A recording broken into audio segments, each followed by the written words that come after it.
Баршаңызға сәлем, сіздермен Ұлжалғас. Үй жағдайында 3 саатпен осында өте дәмді десерттердің бірі чак-чак жасаймыз. Менімен бірге болыңыздар. Ең әуелі бізде осындай 4 жұмыртқаны шағып аламыз. Үстіне шым-шым тұз және де ас содасы жарты шай қасық саламыз. Меншіктің көмегімен бір араластырып аласыздар. Сосын сіздерге ұнның өлшемін білу үшін таразға қойдым. 350 граммдай ұн кетті. Менде яғни қамыр болғанша ұн саламыз үстіне. Ұнды бірдесіне салып жібермеңіздер. Мен сияқты осылай жаймен салып отырыңыздар. Себебі жұмыртқаға иленген қамыр өте қатты болады. Жаймен салып қамыр илейміз. Қолды және ыдысты тазалап тұрып, әдемі июін қандырып, қамыр илейсіздер.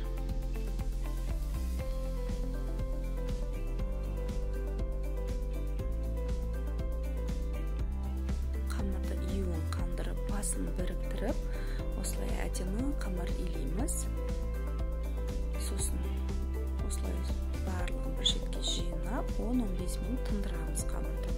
Міне 10 минуттан кейін екіге бөліп жаюға кірісеміз. Өте жұқа қылып жаясыздар.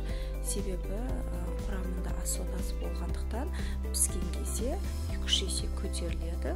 Барынша жұқа етіп жаюға тырысыңыздар. Қамыр қатты қамыр болып кеткеннен жаю кішкене қиындау болады. Сол себепті барынша күш салып жұқа қылып жаюға тырысыңыздар. Одан кейін осылай ұзынша тәріздес етіп қырқып шығасыздар. Үй лапшасын кескен сияқты кесіп шығасыздар. Барынша майда етіп кесуге тырысыңыздар. Майда чак-чак өте әдемі, өте дәмді көрінеді.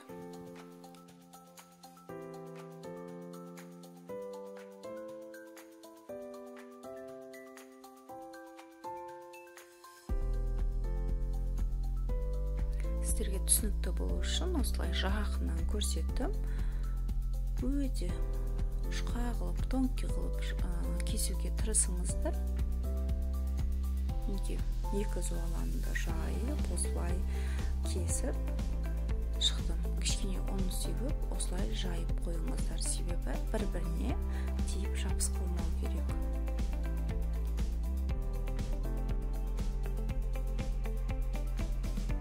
Сосын газды қосып, қазанды ысытып, үстіне 1 литрдей өсімдік майын құйдым. Міне майым ысыды. Аз мөлшерде сала отырып, қозғай отырып пісіріп аласыздар.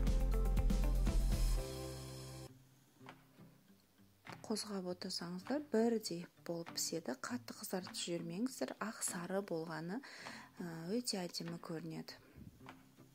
Міне 1-2 минутта уже тез пісіп қалады.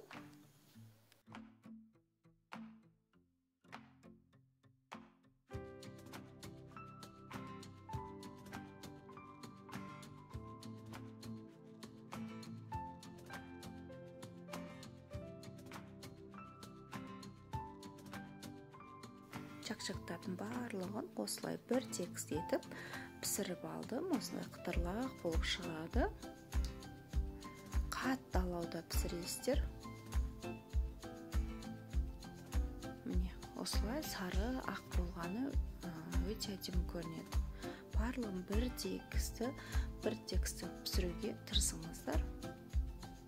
Менде барлығын пісіріп алдым. Енді біз сиробын жасаймыз.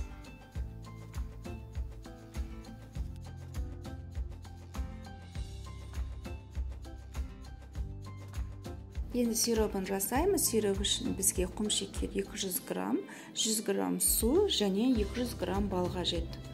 Барлығын осындай газге қойылатын, менде алюминий осындай ыдыс. Соған барлығын салып, жай алауда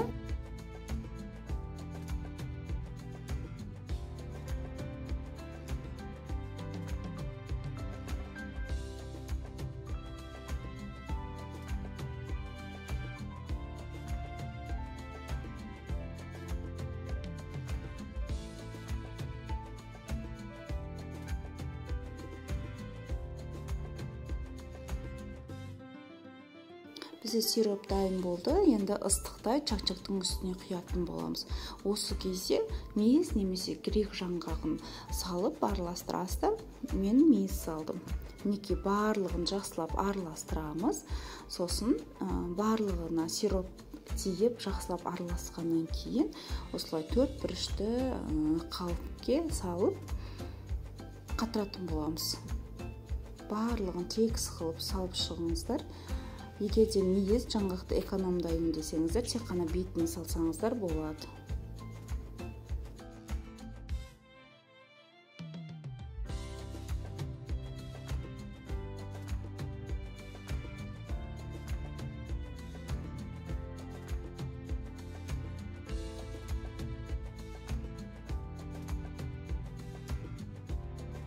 Беті әдемі болу үшін мен бетіне мейіздерді теріп шықтым. Одан кейін осындай пленканы алып, бетін қатты батырып шығасыздар. Бұл обязательно, бұл процесс. Қатты қылып батырып, осы пленканы бетін жауып, менде асығыс болғандықтан морозилькке 1 сағатқа қойып алдым. Немесе холодильникке 3-4 сағатқа бір түнге салқын жерге қойып алсаңыздар да болады.